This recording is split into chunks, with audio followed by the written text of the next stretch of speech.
Hello, ladies and gentlemen, and welcome to another episode of the Absolutely Not podcast. I'm your host, Heather McMahan. We are on part 2 of our Thanksgiving extravaganza episode. There's a gather sign behind me, and I hope that you survived Thanksgiving with your family. I know that this time of year creates a lot of absolutely nots and some absolutely yeses in your life. And I had y'all call into the hotline and hit me up with your hot takes of Thanksgiving on Instagram. So we are going to get into part 2 now of all the things we want to bitch about around Thanksgiving. Now, just a little bit of a recap. There's an overwhelming sense that everyone hates turkey, and I don't know what kind of protein you had at your table this year. But if you weren't into turkey, I don't blame you. I like it. I like it fried. I like it nicely seasoned, but I can go without it. All right. I've also said on last week's episode, I do believe that ham is more of a Christmas item. So if you're serving ham and turkey and that's it, I'm probably disappointed in your spread. But one of the common themes that just kept coming up over and over and over again is also how Thanksgiving sucks for a lot of single people. And I hear you. You know, you're forced to go to a family situation. They ask you, why are you single? And you look at your dad and you go, I don't fucking know, Bruce. You're surrounded by your insufferable cousin who's on her 6th marriage, but, for some reason you're the problem. So I get it. You have the newlyweds in the corner who keep deep throating and fingering each other at the table. There's a lot of different emotions at Thanksgiving. So what I'm trying to do right now is just be a safe space for you to trauma dump all your bullshit on me because I can take it. Because what am I doing right now? I'm sitting in my office under hot lights in a trucker hat because the level of grease on my head is just diabolical. But I can take it. Throw your cares on me, says the Lord. And I've got you. I got your back, but we're going to get into it. A lot of folks, though, especially in the DMs, being single at the holiday sucks. I don't blame you. That is a tough time. It's a tough time because you get questioned, and then people gaslight you into thinking that it's your fault. Now, some of y'all might be horrible people, and it may be your fault while you're single. But for the most of y'all, I think it's just the timing isn't right yet. And I know what you're thinking. You're looking up to the sky going, when is the timing right? Dear Prophet Heather, it's around the corner. Hang in there. And some of y'all are in marriages that you can't get out of and you think, when is he gonna die? So it's two sides to every story. But there is nothing worse than going to a family gathering and you have a cousin. Her name's always like Trishelle. And she has a bow in her hair, but not like a tasteful Prada Gucci bow. The outfit doesn't match. She just has some sort of weird bow in her hair. And she talks in a baby voice. And she's been married 6 times. But she has the audacity to ask you, are you dating anyone? No, Trishelle, I'm not. So I want you to know, even though I'm married and I've been in a relationship, I do feel for my single friends. I don't feel sorry for you. I empathize. I sympathize. I'm like, God, that's got to be a pain in the ass. And just as you get asked, why are you single? I get asked, why aren't you a mother? So we are all fighting our own battles. I do want to get into some of the voicemails, and then we will hit a lot of the hot takes that y'all send on Instagram. But let's get into it. As always, you can call into the hotline 800-213-7503.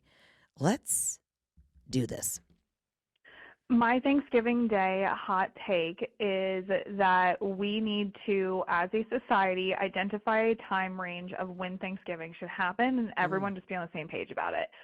I'm only saying this because I feel like doing Thanksgiving before noon is a crime.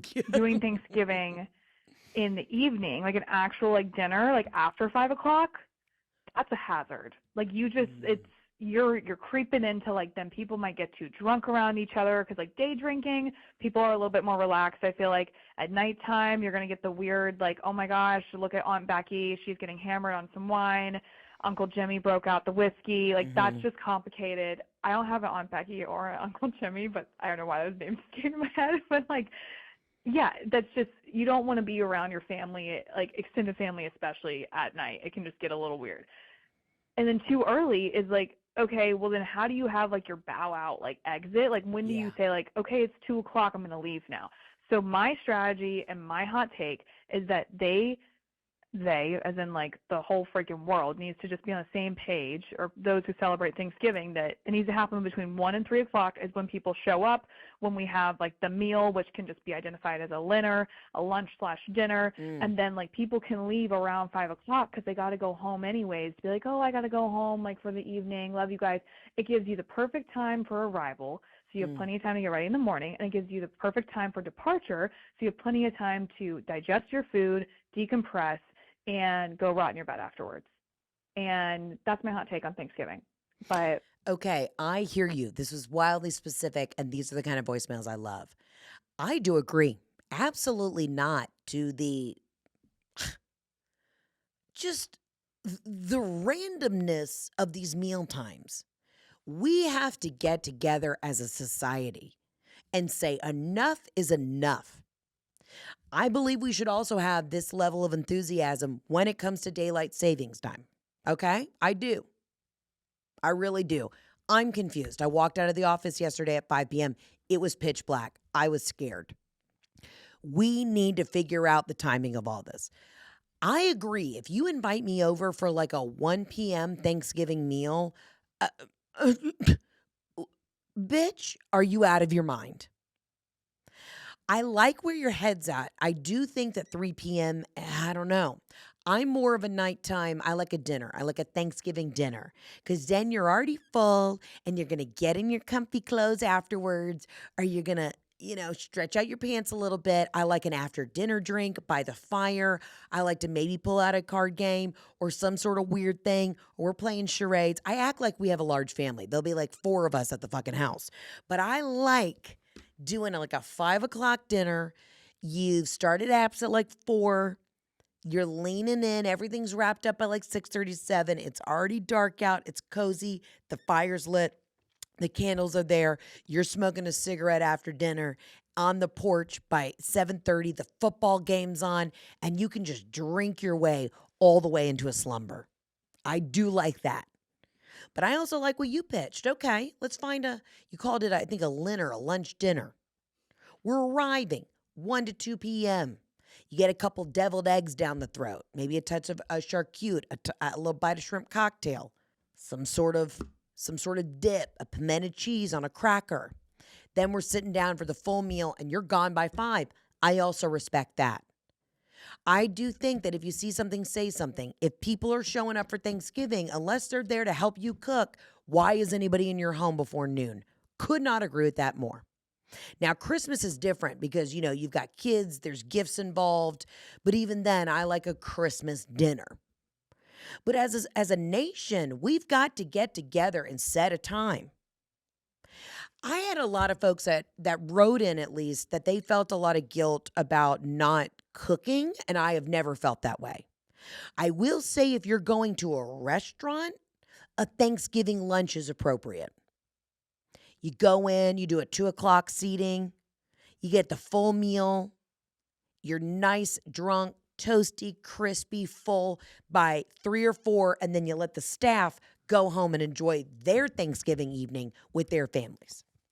Now, just so you know, I usually worked every holiday at restaurants because I was like, Thanksgiving was not that important to me. So I would always work on Thanksgiving because I'd rather have Christmas off, even though my family wasn't great with gifts. But I am a Christian, and I love to celebrate the Lord's birthday. But if we don't stand for something, we will fall for everything. And I agree. As Americans, you know what's the one thing that may be able to bridge this political divide is us all coming together and saying 4 o'clock is when the food hits the table. 2:30. And I don't know if we can handle another election. I don't know if it's too soon for us to get back out there and rock the boat, but I'd like to take a poll. What time do you want asses in seats choking down turkey? And if you are Hell, if you got divorced parents, you got to, it's not fair to ask somebody to come to this at 1 and then you got to be at your across town at your dad's house at 5. It's a lot. That's why I say if we all have it at one time, you say, I'm going to do dinner, the meal with mom, and then I'm going to meet you for dessert at your house afterwards. So you're also then not forced to anxiously consume 40,000 calories on one day just because you're like, I can't go to my dad's house. He's going to ask me how mom's doing. And when I go to mom's house, I'm going to be anxiously eating because she's asking me how dad's new girlfriend is. It's a lot of pressure. We don't think enough about divorced kids at divorce. If whoever's president, they come in and they just say, this is the time, asses in seats. I believe the government should stay out of your business, but maybe we need somebody to stronghold what time the meal starts because it's gotten out of control. And I know the guys will chime in, well, the games are all day. If the Giants are on at 4, I'm not sitting down at 4. Maybe the NFL could work with us too. Okay? Sometimes you got to band together for the greater good of the nation.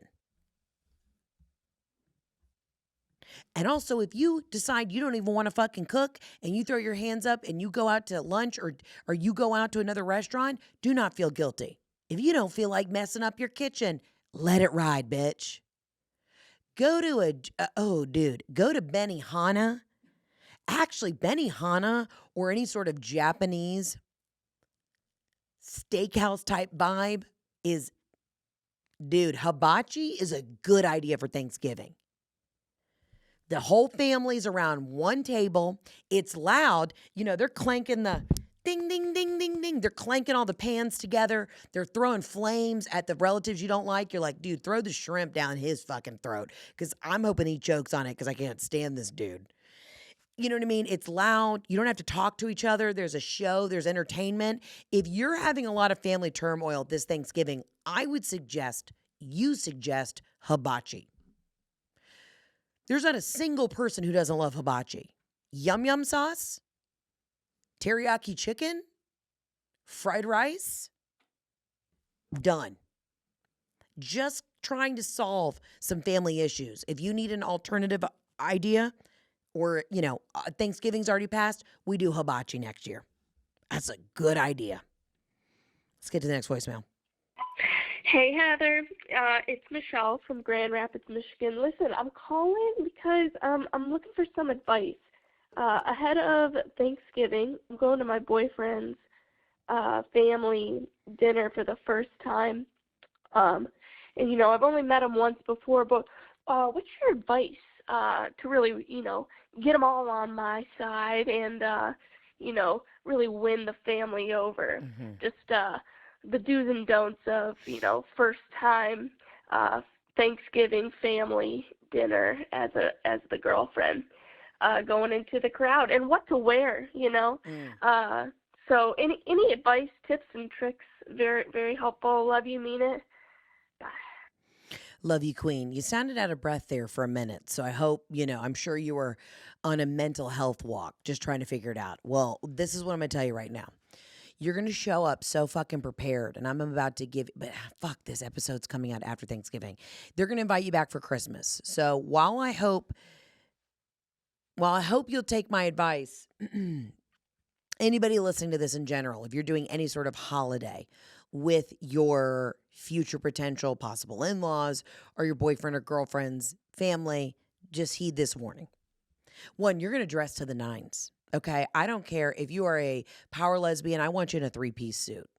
Doesn't have to be a tuxedo, but I want you dressed nice. When in doubt, cashmere.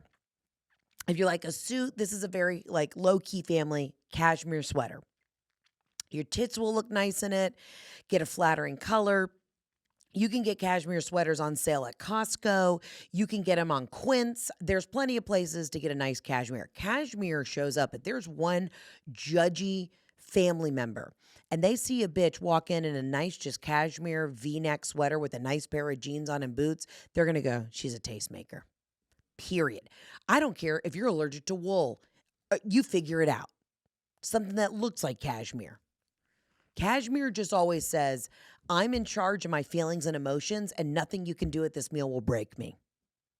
You can go casual. You can do an oversized cashmere, maybe show a little shoulder. If you're like, I'm not, I don't feel comfortable showing a little boob with a V-neck, do a little off the shoulder, nice pair of leggings where you're still comfortable, tucked into a pair of very chic riding boots.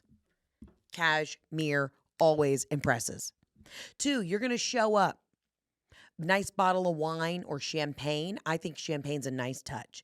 Find out, obviously, if, Uncle Ben's an alcoholic, then okay, you're not giving a damn. So do a little research. And especially going over to your boyfriend's house, here's the thing. This is what men always forget to do. Tell you any details.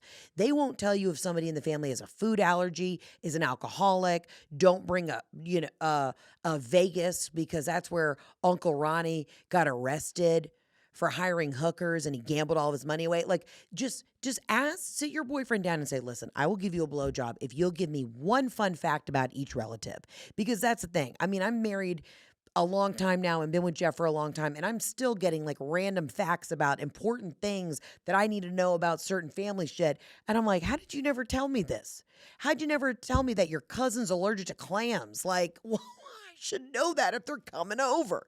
And men are always like, I forgot. I didn't think it was important. This is important. This is a first fucking impression. Now, I do want you also, dear caller, to know that you need to keep your expectations low for yourself. Either way, you may follow all these tips and tricks that I'm going to give you, and they still won't like you. But that's just the nature of the game. You're going to win them over for Christmas, okay? Even if they can't stand you and you can't stand them, you're going to keep a smile on your face. You're going to roll in with the cashmere. I like to bring a nice little pre-dinner treat. Hey, everybody, thank you so much for having me. I brought a nice bottle of champagne. I thought maybe we could have just a little toast while we're having appetizers, and you're chit-chatting and get to know each other. Also, Google how to open a champagne bottle. One of the uncles like, can I open that for you? Like, oh, I've got it. Thank you so much. Or if you don't feel comfortable opening a champagne bottle, let the dad do it. Be like, oh, could you help me? Seem just a touch helpless. And he'll do it. Don't bring up Bitcoin at any point. That's across the board. Whether you are meeting a new family of a potential lover or suitor, or you're just going to Thanksgiving in general, do not bring up crypto, Ethereum, Bitcoin, or NFTs. No one knows what the fuck it is. And if you've invested, we're all anxious for you. I think I own a couple NFTs and I don't know the passwords or like the encrypted fucking coding to even look them up. We're all confused. It's a very touchy subject. Do not bring up crypto or NFTs at Thanksgiving. That is the number one way to start World War III with your family. And especially, you've got one cousin. You've got one fucking cousin who went to Tulane. I don't know why. Tulane specifically just lets me know this boy drinks a lot and he dabbles in the cryptos. Okay, but you walk into the house, you bring a nice bottle of champagne. You're also going to bring a gift for the mom. It could be a nice candle. It could be, you know what I love? I think it's always a nice touch.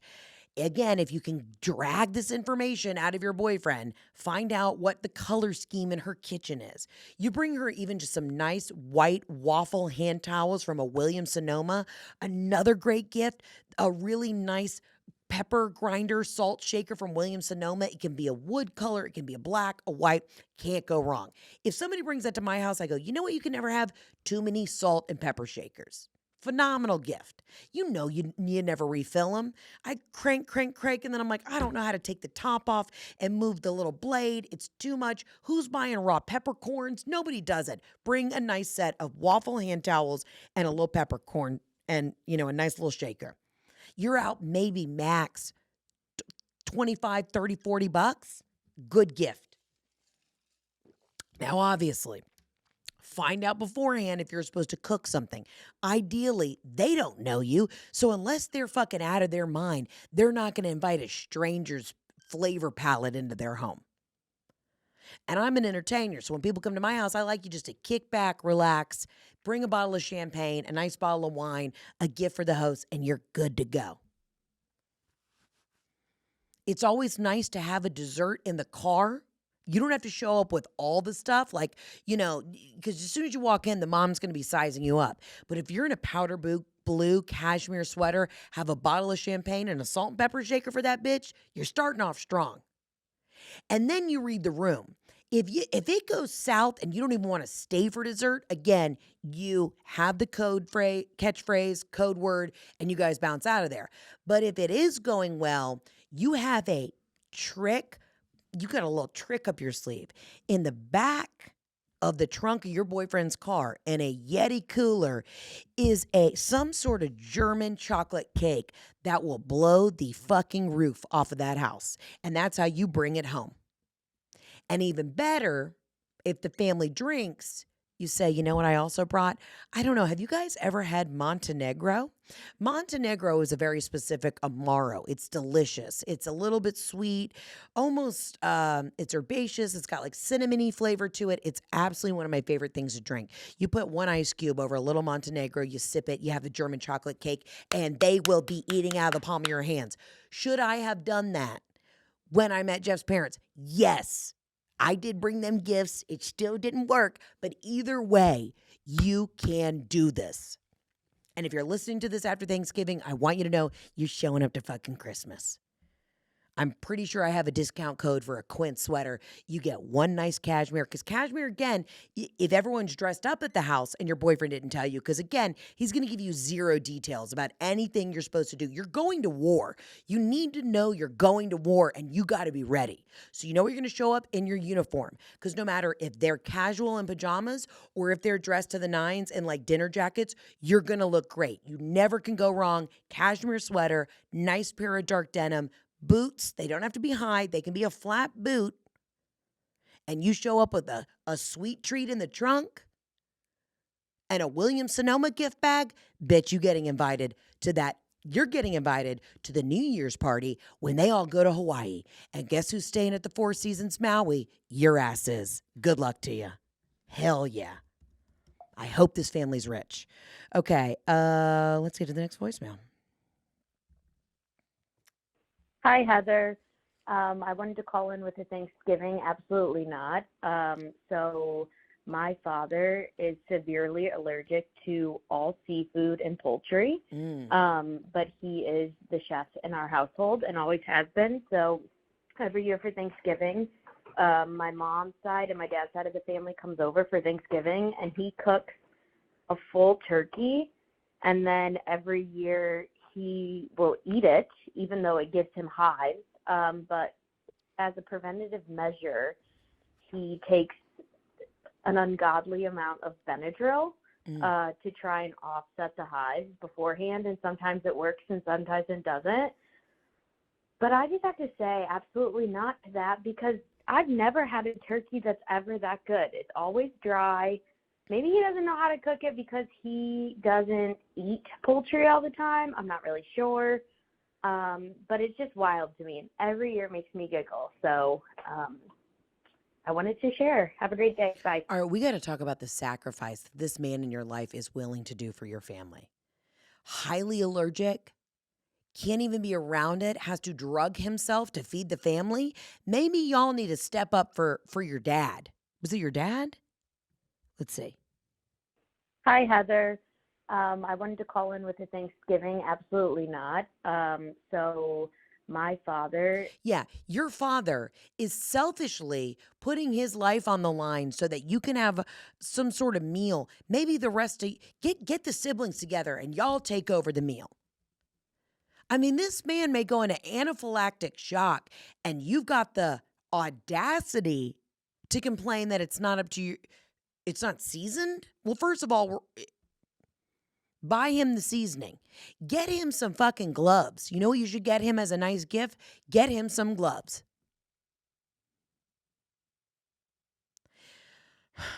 Listen, my dog's got a turkey allergy. She cannot have any sort of poultry, or it is waterworks out the back tail.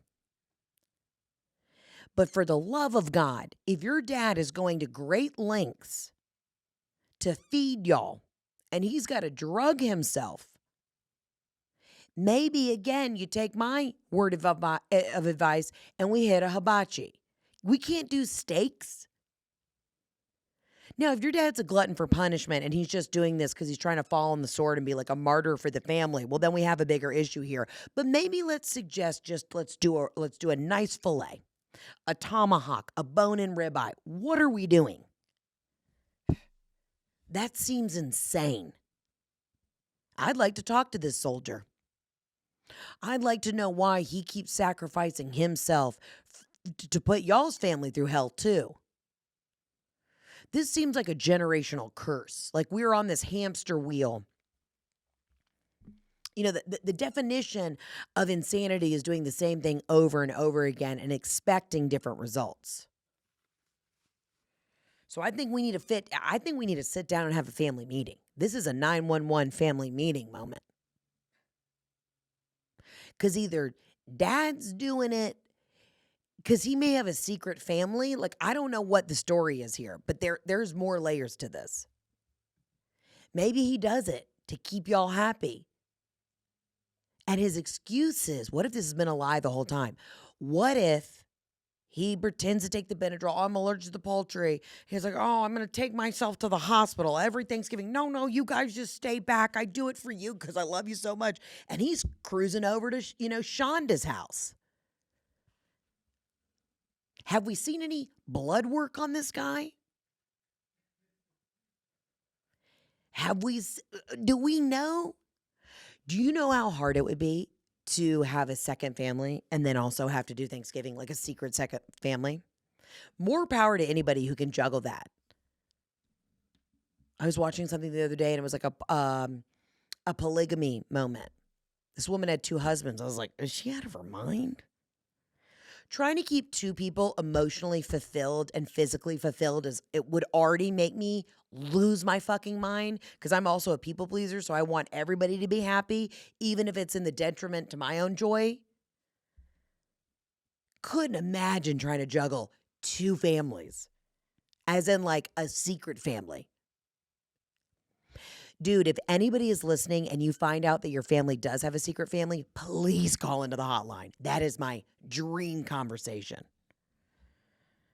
But if your dad is falling on the sword for your family, something doesn't, I want to chalk it up to that he's just a great, loving guy. But if y'all aren't even into the turkey, then what are we doing here? We need a 911 family emergency situation. Let's get to the next voicemail. Hey, Heather. It's Michelle from New Hampshire. So my absolutely not Thanksgiving theme is, absolutely not to my mom dying on Thanksgiving. Ugh.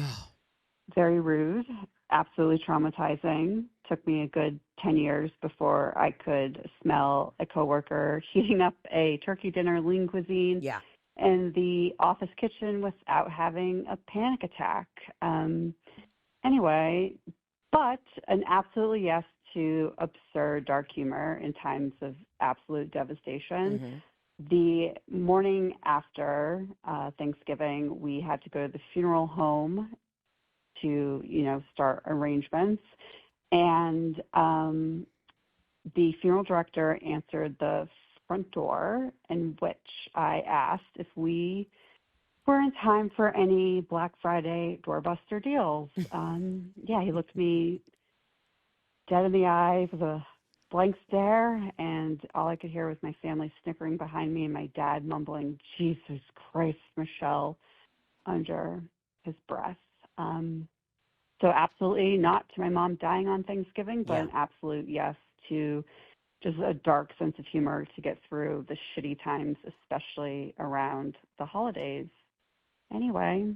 Michelle, I'm thinking of you. I'm so sorry that you've, been missing your mom all these years. But let me tell you what, if my dad died 2 days before Christmas, he died on the 23rd, and I looked at him in the hospital, I go, if you die on Christmas Day, I'm already pissed because I love Christmas Eve. I love more than Christmas Day. So please don't die on Christmas Eve. But if you actually die on Christmas Day, then I'm really going to be pissed because then I can't enjoy Christmas Eve because then I'll know that the Christmas Day death is looming. So you got to go early, buddy.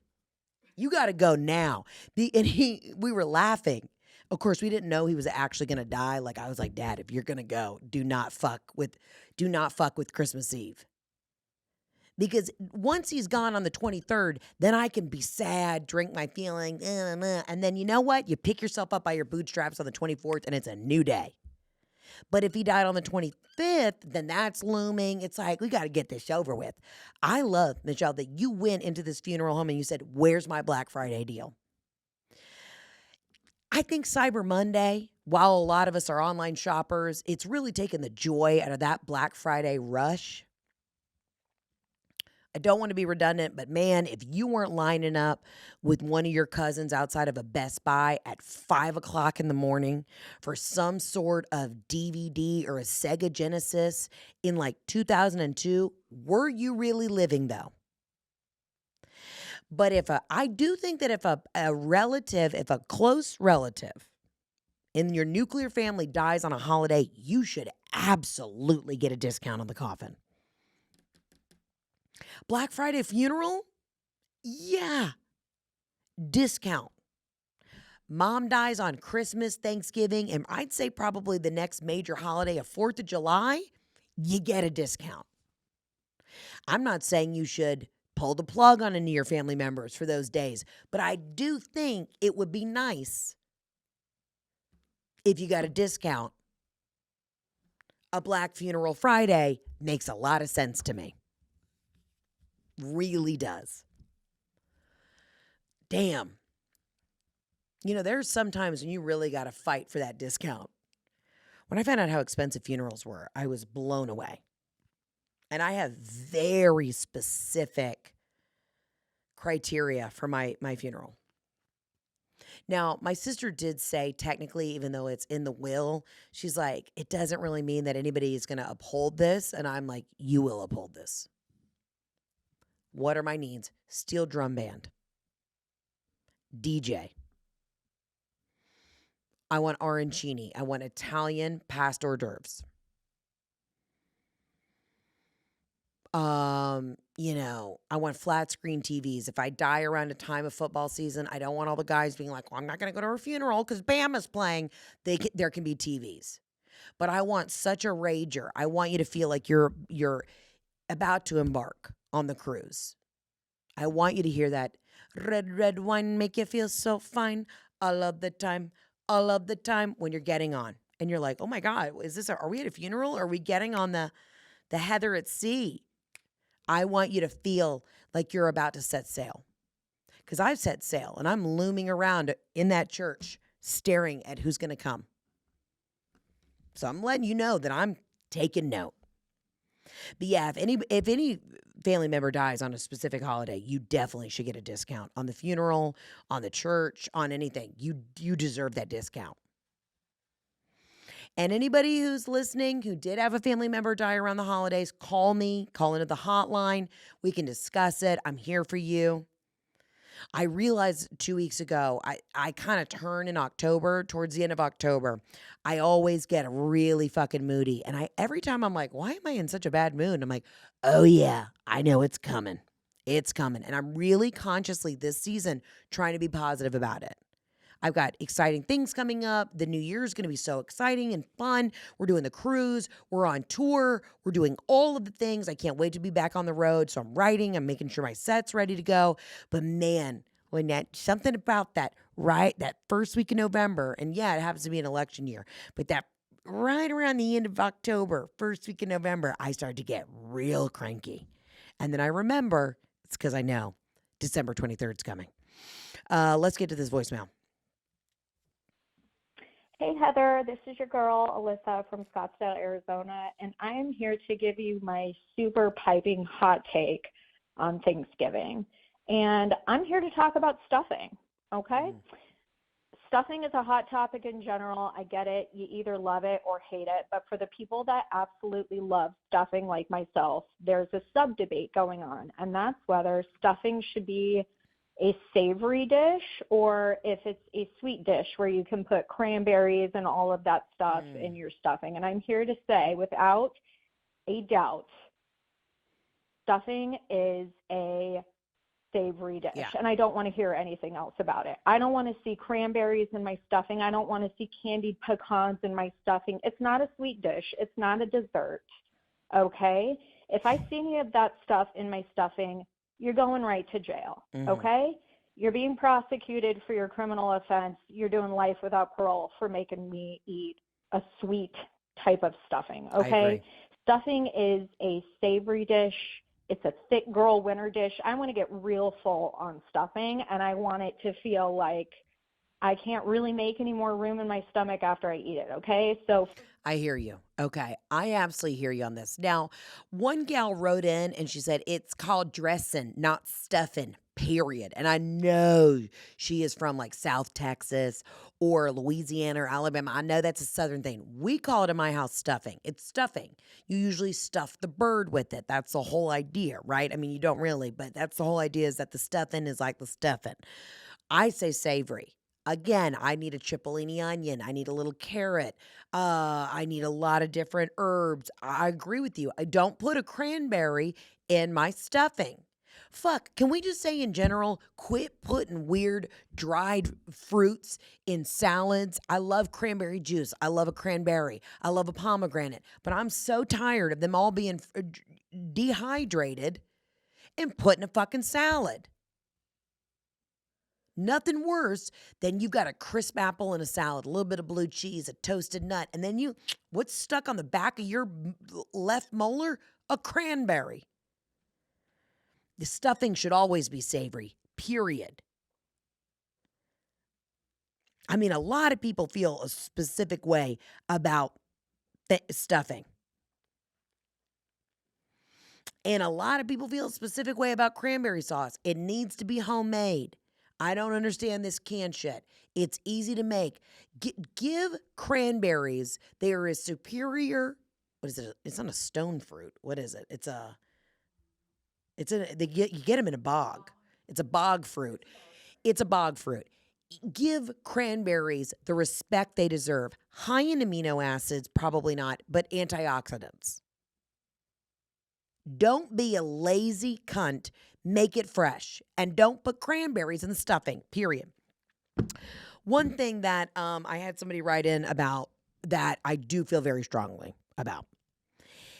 If you are going, like we had our caller call in and she said she's going to her boyfriend's house for the first time. If they're a turkey trot family, it's a no for me. Now, I do say this, I'm coming on the tail end of, I was watching a lot of the footage from the New York City Marathon and weeping, and I turned to Jeff and said I wanted to do the New York City Marathon. He said, I don't think your joints can handle it, and I thought he was making a fat joke, but he was actually saying how much I roll my ankles, which is a great point. He's like, Heather, you trip, you fall, you have a bad knee already, like, what are you talking about? Have I thought about doing the turkey trot this year? Yes, I kind of want to set a goal. And I may secretly start training for the New York City Marathon. I've got a year and just not tell Jeff. I think I said I was going to do this like 2 years ago, and then I never did it. But I kind of am like, could I actually do this? I mean, for fuck's sake, there was a guy who had no arms and one tiny little foot, one missing a leg, and he was on a skateboard and scooted all the way across Manhattan, and he did it. I saw a dog do it. I saw a woman on crutches do it. I'm like, come on.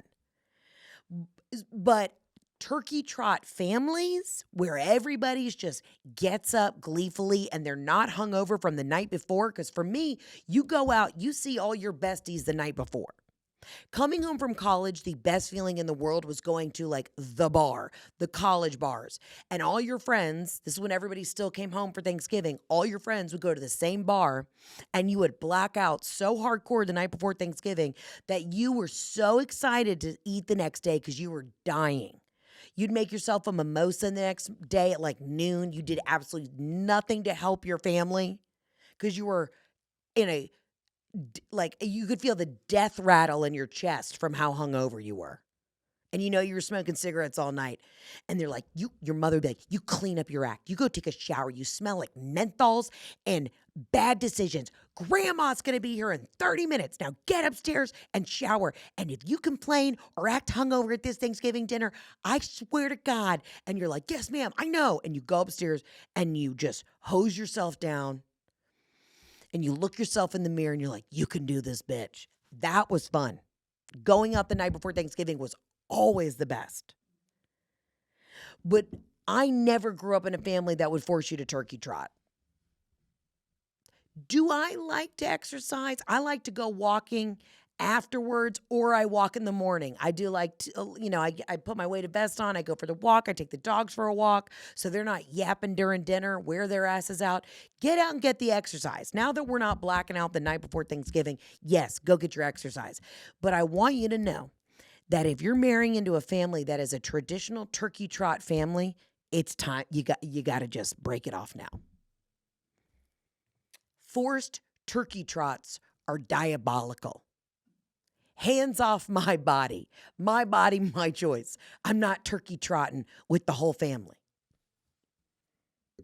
Is exercise important? Sure. Is cardiovascular health necessary? Absolutely. But I'm not turkey trotting with your sister, your brother, your 4 cousins. Families that are that happy and have that much natural glee, something dark is happening in that basement. I don't know what it is. It's usually money laundering or something even worse, but just know families that naturally get up and turkey trot, start digging, because something diabolical is happening in that house. Let me see if there's a couple last ones here just in general. I mean, I'm not trying to be negative. At the end of the day, guys, absolutely yes to the fact that you have people to go spend the holidays with. Absolutely yes that we have this community. And I can't wait to hear your voicemails when you call in. And I want to know what happened at Thanksgiving, the tea, the drama, the good, the bad, the happy, the ugly, all of it. But the fact that we also live in a country where you have a democracy and we can argue and debate these things is a beautiful thing.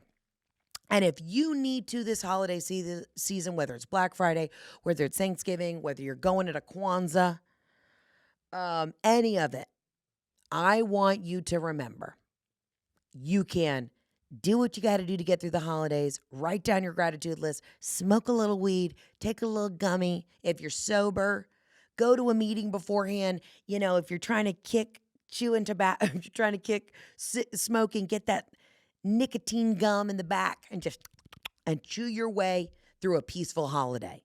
It's going to be stressful. Your family's going to be demanding a lot of you, but remember, do what you got to do for your own mental health. And when things get rocky, I want you to step outside, go get in your car, and you call that hotline, 800-213-7503. I better be getting drunk voicemails. I need to know what went down. And I'm here for you. I'm going to be doing the same. So just know I may call into my own hotline, hammered.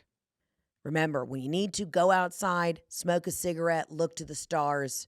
We're all at some point during this holiday going to look like Ben Affleck outside of that. I think it was in LA, outside of that black fence where he's just smoking the cigarette and he's got the Dunkin' Donuts iced coffee in his hand. And he's like, I'm not going to make it. Everyone is going to feel that at some point. So if you have to take a time out for yourself because you're feeling that around your family or your friends, your extended family or whomever, just know you're not alone. And take a deep breath, count to 10, blow it out, and just know somebody somewhere across the universe is also feeling that exact feeling. And blow it out and just get back in there and go get yourself some pumpkin pie. I love y'all so much. I'll see you on the next episode of the Absolutely Not Podcast. Thanks for calling in and always participating. And again, you can call in 800-213-7503. See you on the next episode. Arrivederci. Ciao, Bella.